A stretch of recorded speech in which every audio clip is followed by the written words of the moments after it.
Oh, right. It feels like a while since I've actually sat down to record a video, but we're going to do it today because I got to get some, of quite a few reviews out of the way because I've been procrastinating. Procrastinating. Don't know why I had such a hard time saying that, but anyway, today we are going to review a movie called Sheena, which is from 1984, and it actually is starring the girl who played the mother of. Oh my God, she played the mother of one of the characters in that 70s show, but I can't remember. I can't for the life of me remember the girl's name with the red hair right now. But anyway, not super important. But she was in that show, and I guess she passed away in 2021 at the age of 71. So yeah, I didn't even know that. But she played Midge in the show from 1998. And I guess she was in quite a few movies from the looks of this, actually, looking at her filmography here on IMDb. So this movie was about a girl who goes over to Africa with her parents because they are trying to discover, I guess, yeah, I guess her parents must have been in medicine, and they hear about this healing sand in Africa. So I guess her mother and father wanted to go over and study it, but I guess they're not allowed to actually have the sand because it's sacred to the Zambuli tribe that uses it for healing purposes. And when they find out that it's real, uh, they obviously want to study it there, and hopefully they can find some sort of way to bring some back because they believe could be like the cures to like cancer and so on and so forth, sort of thing. So then when Sheena goes into this cave or whatever, she goes off to explore, and her parents follow her in, and they end up dying in a cave-in. And I guess the Zambuli tribe believes that she is some sort of sign sent to them that she's going to free their people or be like a beacon for their people in some sort of way. So when she grows up, the current, I, was it, yeah, I guess, president of Africa was the brother of a up and coming American football star who ends up devising this plan to kill his brother and take over as king, I guess was the thing, because he wants power over the Zambuli tribe and obviously wants the properties of this healing sand for himself, and he wants to have control over everybody. So he devises his plan to kill his brother, and yeah, because his brother has uh, basically made it impossible for the Zambuli tribe to even be touched, right? Because they're on different land, so he wants to go after them. But his Sheena is the one that's kind of blocking him from being able to do what he wants to do. And then we have these two filmmakers who come over to film. I guess I believe was now who was the king? Oh, King Jabolni. King Jabolni, I want to say was how you pronounce his name, and then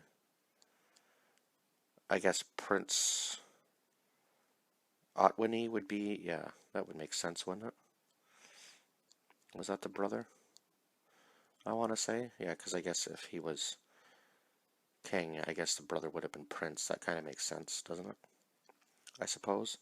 And then Tanya Roberts played Sheena, Ted Wass played Vic Casey, Donovan Scott played Fletcher, uh, Elizabeth of Toro played the shaman, um, who was, I guess, kind of like the mother figure for Sheena as she grew up, as the film went on. And then Frances Zabda played Countess Xanda, who was, I guess, with Prince Otwini throughout the movie. And then I guess that was basically it for like main characters. Yeah. So they're making this film about the prince, right? Kind of up and coming, becoming an American football star, so on and so forth. And then they end up capturing the king's assassination. So kind of crazy. And they're trying to get this film back out to America, But they obviously run into their own roadblocks, and then eventually they run into this Sheena girl who is protecting those Zambulis, and eventually she ends up falling in love with Vic Casey. And of course, the prince doesn't know that they have this on film until Vic finally tells him near the end of the movie. And that's what the prince's goal is now, is to get this film back out, or he's going to kill them, obviously. Um, I guess get the film back in his possession so he can't be caught and he can uh, live out his life as king of Africa, right?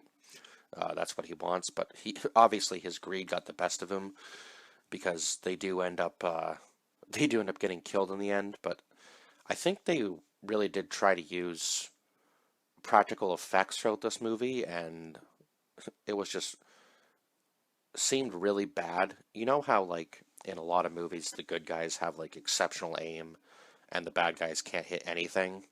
Well, the one scene at the end of the movie where uh, the Prince and Sheena and Vic Casey are all kind of battling together.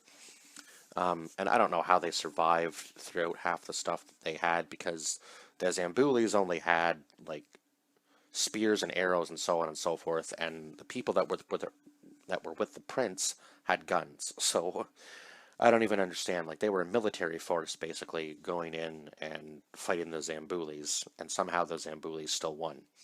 Now I'm not saying obviously the Zambulis probably had the advantage knowing the land out there a little bit better, but at the same point, I mean, you're yeah, arrows versus guns. You're probably going to lose if you're using arrows most of the time. Um, but yeah, just the practical effects in this. I remember the one jungle scene too, where they're all. I believe it was in this. It was had to have been in this movie. The one jungle scene or whatever, where they're all blowing up and dying. And just yeah, it was just. And then the scene where she's riding on horseback and somehow, even though the prince is in the car shooting the gun back at her, he's missing, and somehow she's just hitting every shot while riding on horseback with a bow and arrow. Like I'm not saying that she couldn't have good aim, but just the way the scene was shot, it seemed like she was struggling to even stay on the horse at certain points, and somehow she was just hitting every shot. Same with Vic Casey, he was able to somehow hit every shot, and the prince was just missing. Like, and I'm pretty sure that, if I'm remembering correctly, that Vic didn't have any prior gun training, so it's kind of odd that he would be able to hit every single shot and somehow the bad guys were missing, and the good guys in this just had impeccable aim beside the actual like Zambuli tribe. Now I suppose Sheena would have had obviously training throughout her life uh, with weaponry, obviously to defend herself, and she was able to.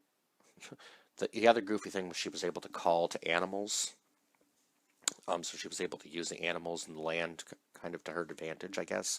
She was able to speak the kind of like in a telepathic way to the animals, which was also super goofy in certain scenes, just the way they filmed that for certain scenes. It was just funny when the helicopter's coming after them, and oh, just it was just yeah. I guess the story was good, but the practical effects were really, really bad, and just some of the way the scenes were shot, as far as battle scenes go, were just super goofy, it seemed. And yeah, the fact that they weren't able to somehow make it out of Africa, I guess they did at the end. Um, yeah, I guess Vic Kate was, yeah, I guess they did make it out at the end, but he said that he was going to come back because, yeah, he was able to take the sand with him, um, which I guess was also part of their goal, or maybe it wasn't originally, but it became part of their goal once they got out to the once they met Sheena and they met the Zambulis and they seen what the sand could do, because that's how Vic gets healed. That's how Vic Casey gets healed at the end after he's been basically beaten to a bloody pulp. Um, so yeah, uh, what else can I say about this film? I don't really think there's much. I think that's basically like the entire story, and yeah, I think that covers almost everything. I'm surprised it was able to cover that in 10 minutes, but yeah. And this movie just kind of sticks with you in your head. Um, Even though the last day to watch it on Netflix was November 30th, I'm sure it will probably cycle back through. And yeah, I guess we'll give it. Yeah, I gave it a 5 out of 10. It just wasn't that great of a film, and I'm not saying that all films from obviously this era from like 1980 to 1990 were bad because obviously there were some seriously good blockbusters in there. I just don't think this hit the mark. Um, they could have done a better job with the practical effects. If it was CGI, it was really poor CGI, and it just looked like they were using actual, like real explosions and stuff, and it just wasn't set up properly as far as that goes. Would I watch this movie again? I mean, probably just for the laughs, honestly. Probably just to have a laugh, because it was. I know it was trying to take itself seriously, but it just seemed very goofy in certain parts, right? So, yeah, and the likelihood that the Zambulis would have even probably raised her, I would imagine they would have probably taken her back to the city and sent her back to the States um, when she was a kid. That would have made probably more sense, but I guess they saw her as a sign, right? So they decided to raise her and make her like the protector of the Zambulis, and she does. I mean, she does do a good job leading them after the shaman ends up dying. So I guess that was one of the sadder scenes in the movie when the shaman dies. But other than that, there, yeah. Other than that, I gave it a 5 out of 10. Just because it was some of it seemed more comical than it was supposed to be, even though the movie seemed like it was supposed to be like an action flick. So, yeah, I guess I'll see you guys in the next review, and bye bye for now.